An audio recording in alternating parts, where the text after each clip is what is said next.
Le doy la bienvenida en la Red 21 a Germán de Agosto, economista, docente. Y bueno, está comenzando este 2022 y de pronto un análisis de cómo cerró 2021 y cuáles son las perspectivas para este año con los datos que ya se tienen. Bueno, ahí tenés como distintas dimensiones. Vos, si querés, me vas guiando por cuál te parece recorrer a la hora de hacer el balance, porque casi que tenemos la mayoría de los datos cerrados, como para poder meternos en eso. Nos queda todavía el dato de lo que es el Producto Bruto Interno, porque eso lo conocemos recién en marzo, y ahí recién vamos a poder saber cuánto cerró el año en términos de el indicador más usado o más famoso a la hora de evaluar el desempeño de los países, ¿sí? Es un indicador nomás que tiene sus virtudes, pero también tiene un conjunto de limitantes. Eso todavía no lo conocemos, pero es lo único que no conocemos del 2021, ¿sí? Hoy por hoy, para empezar por ahí, y después ir viendo cómo vamos desgranándonos por otros temas, tenés que la economía en realidad va a cerrar un año, de vuelta, en términos de lo que es el Producto Bruto Interno, mejor del que estaba previsto meses atrás. Va a cerrar con un crecimiento del entorno de 4%, y eso, para tener una referencia, es más de lo que está, por ejemplo, contemplado dentro de la rendición de cuentas, que era 3,5%. Y era más todavía de lo que esperaban los analistas que creciera la economía, ¿sí? Que si bien fue mejorando el panorama, nunca llegó a mostrar las cifras con las que efectivamente parece cerrar ahora que estamos a un mes de conocer las cifras y a 2 meses de cerrado el año. O sea que en esa primera dimensión, que es una gran dimensión, cómo se traduce lo que puede ser un crecimiento del 4% del PIB en la situación de las personas, ¿no? ¿Cómo es ese vínculo? Bueno, en algunos casos es débil y en otros casos es menos débil. Entonces, eso es como para tener un panorama. Primera respuesta rápida, si lo miramos en términos de este gran indicador, el año cerró mejor de lo que estaba previsto, si bien todavía son estimaciones. Eso por un lado.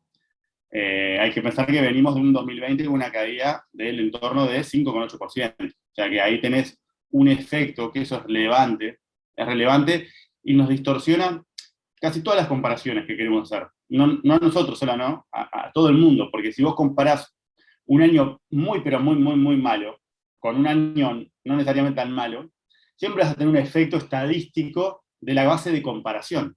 Entonces, siempre eso lo tenemos que tener en cuenta a la hora de comparar datos con el 2020. Hay una distorsión que descansa justamente sobre lo malo que fue el 2020. Por eso cuando hablamos ahora de cómo le fue o qué balance podemos hacer, bueno, lo que hay es una parte de rebote, que es lo que se llama, justamente para dar cuenta de ese efecto, ¿sí? De que venimos de un año malo. El desafío para adelante de esa perspectiva es consolidar lo que puede ser un rebote, un arrastre estadístico, en un crecimiento sostenible, ¿sí? O sea que cuando lo miramos por ese lado, bien. Después podemos bajar a una segunda dimensión y ahí ya nos empezamos a acercar un poquito más hacia, bueno, cómo lo sentimos nosotros, ¿no? Porque vos me hablas del PIB, de algo que es abstracto, de algo que no, pero yo capaz que tengo otra percepción porque mi situación todavía no se recuperó respecto de lo que podemos pensar que se había recuperado, o eso que vos me decís, creció más o crecería más de lo que está previsto. Bueno, pero cómo eso se traduce. Entonces, una primera gran dimensión es el mercado laboral. Y ahí lo que tenemos cuando miramos el mercado laboral es básicamente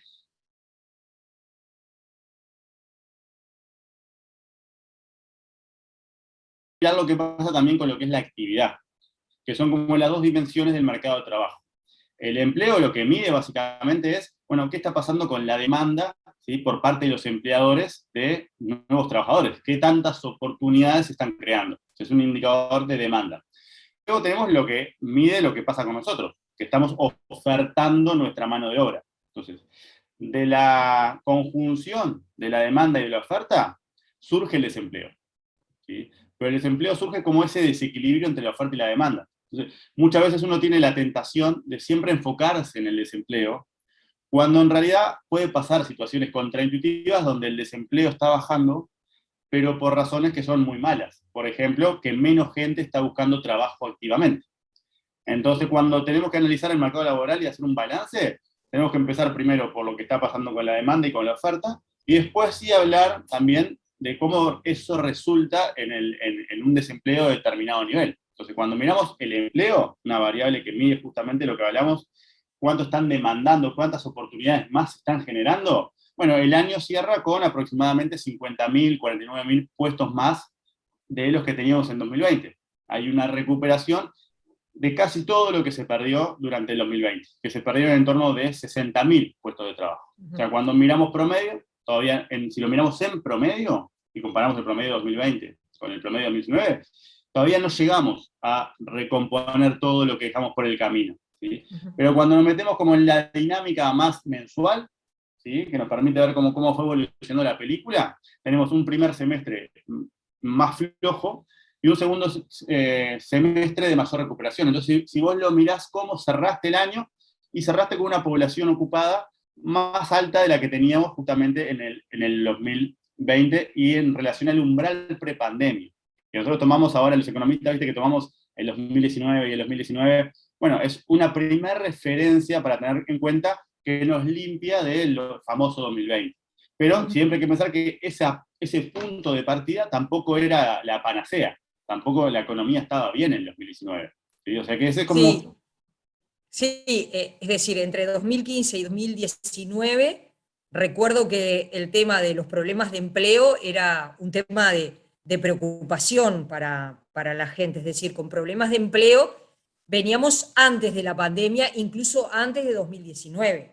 Exactamente, mira, si lo querés poner como en una línea de tiempo, podríamos decir que los problemas en el mercado laboral empiezan cuando también empiezan los problemas más generales en la economía, que es en el año 2015. En el año 2015 cambia el escenario internacional, se torna más desafiante, lo vimos particularmente en nuestros países vecinos, que sí, que cayeron en crisis. Uruguay siguió creciendo, pero se estancó, bajó o se modeló el ritmo de crecimiento que había mostrado en la década que va del 2004, después de la recuperación post-crisis, hasta el 2014. Entonces, con esa moderación o estancamiento de la actividad, lo que tuvimos fue justamente un comienzo de una destrucción de empleos, que si lo miras en la ventana 2015-2019, y fueron más o menos 50.000 empleos en ese quinquenio los que se perdieron. Entonces, cuando comparamos 2021, cuando yo ahora estaba comparando 2021, y te decía, bueno, en promedio en el 2021 hubo casi un poquito más, casi un poquito menos de empleo que en el 2019, estamos pensando con un umbral donde ya efectivamente venías de varios años de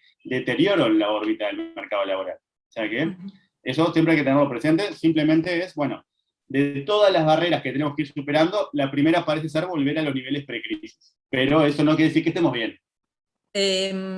También el tema del empleo, y hablando del desempleo, se señala, bueno, el desempleo mejoró porque ahora se ubica en un 7%, pero si lo vemos por sectores, el desempleo en los jóvenes está en el entorno del 21%, lo cual realmente es muy alto. Eso es un desafío para el gobierno que tendrá que instrumentar políticas para resolver esa estadística pero tan alta, ¿no? Exacto, mira, yo te venía comentando ahora, bueno, esta es la situación del empleo, uno de los lados de la demanda del mercado de trabajo.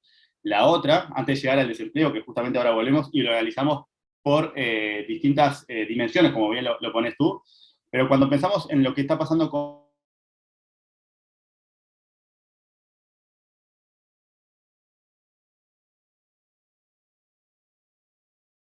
como para complementar el análisis de la oferta y la demanda. Y lo que vemos cuando lo comparamos con los niveles pre-crisis es que en realidad todavía no nos recuperamos al mismo ritmo que se recuperó el empleo. O sea que la oferta laboral todavía no se recuperó, ¿sí?, al mismo ritmo que se recuperó el empleo. ¿Y cuál es el resultado de eso? Cuando vos juntás, por eso decía que es importante analizarlo primero por la demanda, después por la oferta, y después juntarlo, porque cuando vos lo juntás, al compararlo con lo que tenías en el 2019, eso te da un mejor resultado en términos de desempleo, porque vos tenés menos gente buscando trabajo.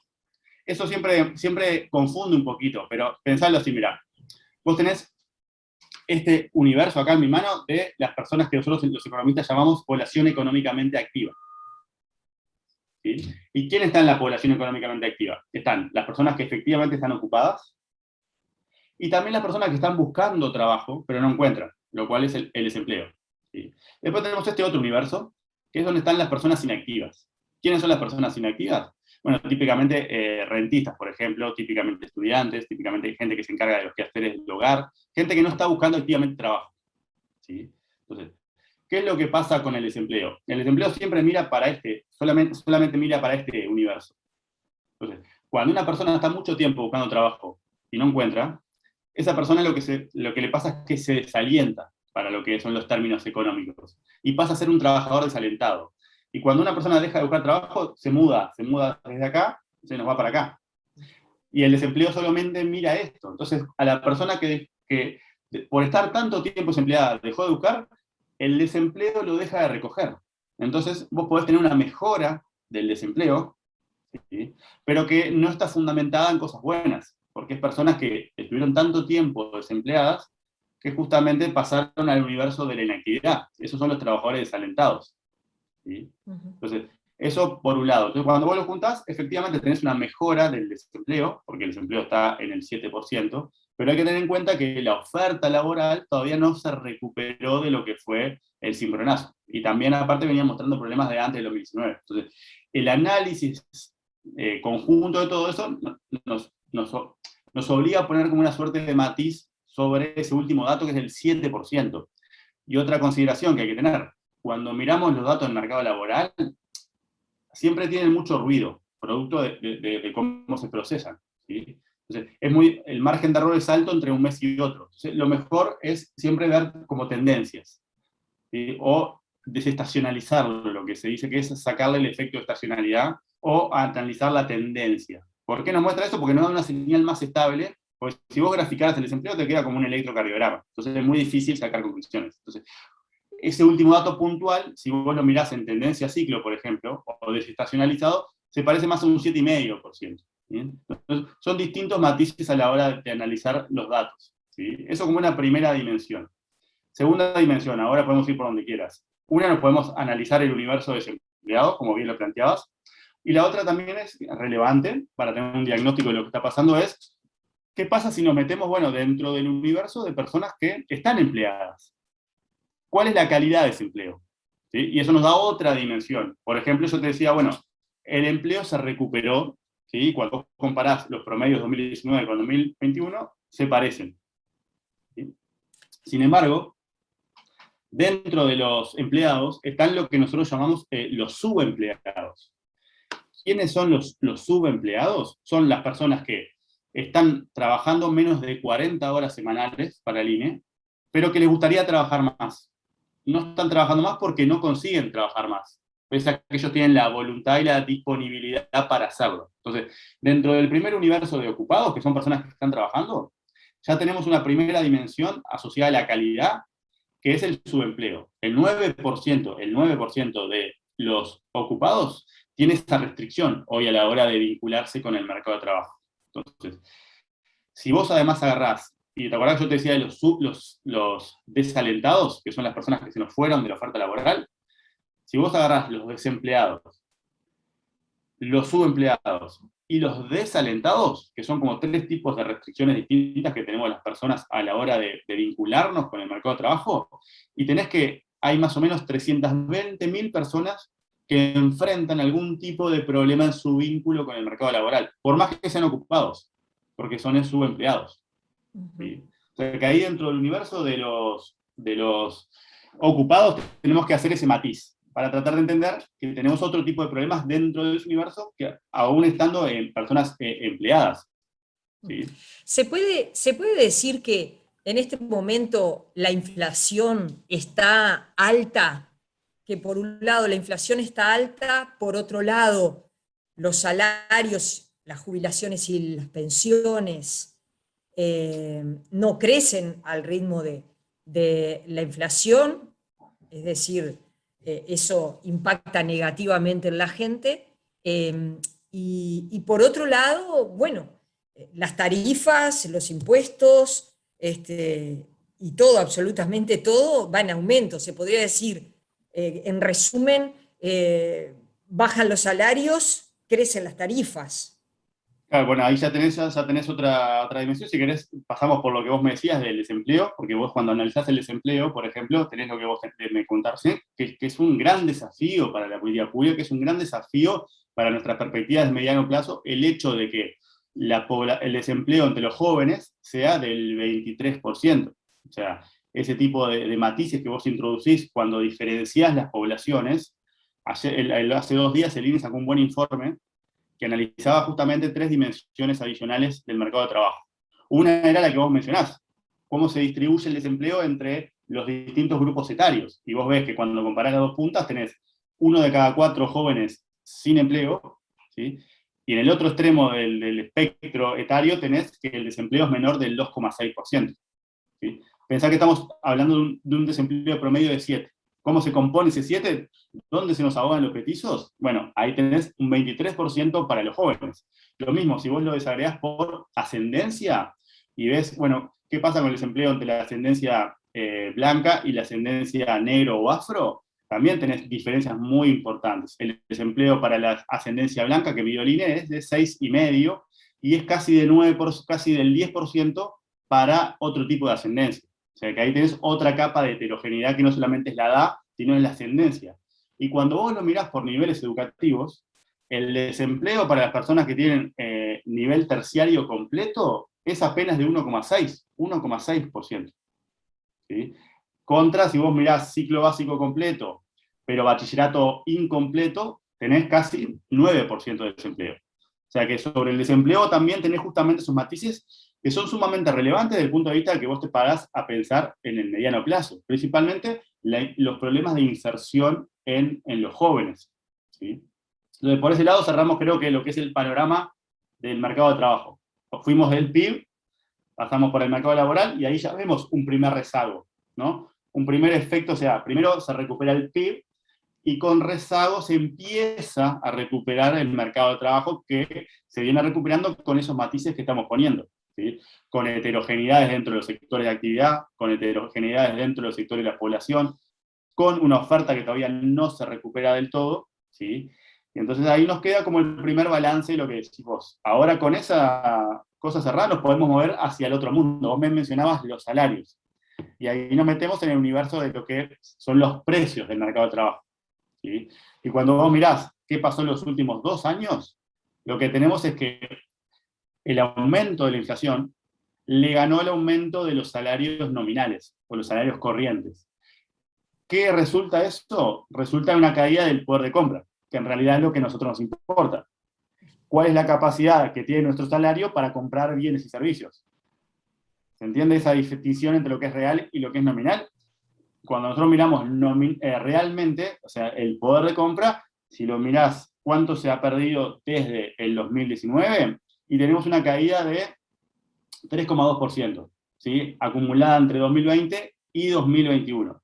3,2% cayó el poder de compra en promedio de los trabajadores durante esa ventana de 2 años.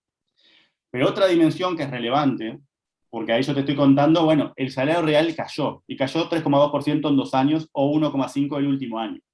Pero una dimensión que es relevante es, bueno, pero ¿desde qué nivel caen? Porque no es lo mismo una caída del salario real dentro de 3,2% en un salario de 120.000 pesos, para lo que es la afectación de esa persona, de lo que es la caída de 3,2% en un salario de 25.000 pesos, desde el punto de vista de lo que es la afectación de la vida de la persona. Entonces, cuando vos mirás, el Instituto Cuesta Duarte sacó un buen informe analizando justamente cómo se distribuyen los salarios en la población, y vos tenés que un 42% de los salarios de los ocupados es un salario sumergido. Lo sumergido es un concepto subjetivo que incorpora el Cuesta Duarte para reflejar que son salarios que no son suficientes para el costo de vida que tenemos en Uruguay. El umbral formal que ellos ponen es 25.000 pesos líquidos por 40 horas de trabajo semanales. O sea, el 42% de los ocupados no llega a 25.000 pesos líquidos por mes. ¿Sí? O sea que esa caída que hablábamos del 3,2 opera sobre esos niveles también. Y cuando vos de vuelta te metés en el universo de los jóvenes, los salarios sumergidos afectan a cerca del 70% de los jóvenes. Y es más, cuando vos lo mirás en perspectiva, viste que en esta ronda de negociación colectiva el gobierno había planteado pautas diferenciales. Bueno, hay sectores menos afectados por la pandemia y para ellos tenemos estas pautas, y hay sectores más afectados por la pandemia y para ellos tenemos un nuevo acuerdo puente, como el del año pasado, que es por un año, con un solo aumento nominal. Entonces, ¿dónde se concentran los jóvenes justamente? En los sectores más afectados, o sea que son los que van a volver a tener una pérdida importante de poder de compra, siendo que el 70% de ellos tiene salarios sumergidos, siendo que la informalidad dentro de los jóvenes es del 30%, o sea, es como 7 puntos porcentuales más de lo que es el promedio de la informalidad en la economía, ¿sí? O sea que esas dimensiones también nos dan la pauta de, bueno, ¿cuáles son los grupos que se están viendo más afectados? Eso es estructural, pero se ha profundizado. Y cuando pensamos hacia adelante, con todos los cambios que pudo haber acelerado la pandemia, pensando en lo que es la inserción, en lo que es la tecnología, en lo que son las nuevas demandas laborales, eso todavía es más preocupante. O sea, porque la pandemia profundiza desafíos que ya estaban presentes de alguna manera, ¿sí? Entonces, eso justamente cuando lo pensás desde el punto de vista que me decías vos, de las políticas públicas, todavía es una señal de que nos queda todavía un tramo que recorrer para pensar que efectivamente la economía se recuperó y puede ponerse a pensar en otro conjunto de desafíos que tenía antes, ¿sí? Creo que ahora, cerrando el balance también del mercado laboral, incorporando la dimensión de los salarios, que justamente creo que ahí nos queda como esa composición de lo que uno puede pensar que es, bueno, cómo nos sentimos, ¿no? ¿Qué es lo que nos pasa con nuestro bienestar? Y más rezagado que el mercado laboral, viste que veníamos como haciendo una cadena lógica de, bueno, se recupera el PIB, después se recupera el mercado laboral, pero tenemos que pensar todavía que si bien la pobreza, según la última medición semestral que hizo el INE, había caído levemente respecto de lo que había sido en los que de vuelta está sumamente infantilizada, otra vez pensando en perspectivas de mediano plazo, ¿sí? Es mucho más alta la pobreza en la infancia de lo que es al final de nuestra vida, ¿sí? Es 10 veces más alta la pobreza infantil. Cosas que hay que tener en cuenta a la hora de, viste que a veces la discusión se puede concentrar mucho sobre, bueno, la reforma previsional, y del sistema de seguridad social. Pero no podemos pensar que de alguna manera, ¿sí? También tenemos este otro gran problema, pensando en términos de desarrollo, de la capacidad de una economía de poder reproducir prosperidad en el tiempo, con una pobreza infantil del entorno del 20%, es otra señal de que todavía faltan operar un montón de otros encadenamientos para entender cómo se traslada, ¿no? Eso que el PIB creció más de lo que esperábamos, ¿sí? Como esa afirmación se traslada efectivamente hacia los niveles de bienestar de la población y nuestra capacidad justamente de promover el desarrollo en el mediano plazo. Entonces, cuando vos comparás todo esto, obviamente que tenemos que poner matices sobre ese PIB que crece más de lo esperado, porque todavía falta que eso active y que efectivamente termine derramando sobre todas las cosas que se deterioraron durante la pandemia, pero que también venían mostrando algunas señales anteriores, ¿sí?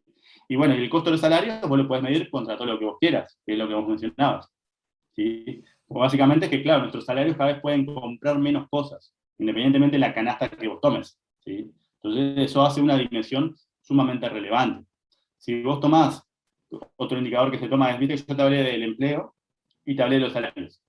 Cuando vos mirás el mercado laboral, el mercado es un mercado, tiene una oferta y una demanda, y a partir de la interacción entre la oferta y la demanda se determinan precios, que son los salarios, y las cantidades. Entonces, cuando vos juntás el empleo y los salarios, tenés lo que se conoce como la masa salarial, que es lo que efectivamente se paga de salarios en la economía, o la aproximación a la porción de la torta que le corresponde a los trabajadores, sería de alguna manera.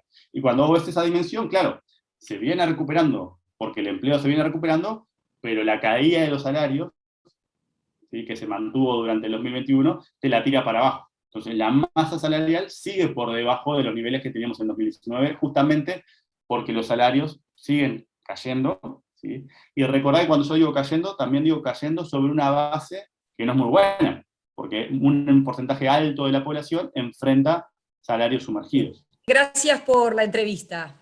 Muchas gracias a ustedes.